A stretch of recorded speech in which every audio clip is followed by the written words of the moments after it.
It's just one of the housing options they have available. Aaron Lucier is Director of Housing Operations. He says ECU is looking at multiple complexes for students this past fall. We opened it up to all the apartment complexes in the community that met certain eligibility, and this year North Campus Crossing won that bid process. Lucier says these apartments are not for incoming freshmen. These are specifically not for freshmen.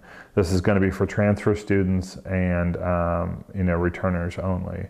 He says this option will help students having trouble financially. A lot of students struggle to come up with that August payment that's due way before sometimes they get their tuition refund. And so this gives them the ability to budget their money better. North Campus officials supposedly did not re-sign with current residents, but ECU junior Caroline Craig says it's not that simple. She says she did re-sign her lease, but was notified later that she couldn't stay.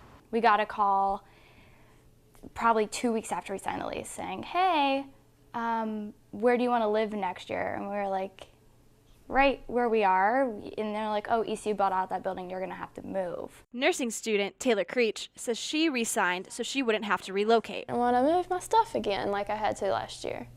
So I was looking forward to staying in here over the summer and not having to, it takes a lot of work to move. Many students say they don't know if they would have stayed at North Campus if they knew ECU rented out their building. And probably would have waited, probably wouldn't have signed right then, just to see if there was a better option. If we had known that we were going to have to move, I don't know what we would have done. Lucier says this off-campus option also helps those students who have trouble signing a lease on their own. Some students have indicated that they had trouble meeting the credit limits and the need for co-signers and didn't have one for off-campus apartments. Even though Craig is upset about moving, she says this is a good option for students who wouldn't be able to live off-campus without ECU. I think that's fair just because there are a lot of people here who don't have a guarantor, and yeah, I think it's fair to go through school to live someplace like here. ECU is also going to have programs for those students who live at North Campus but sign with ECU.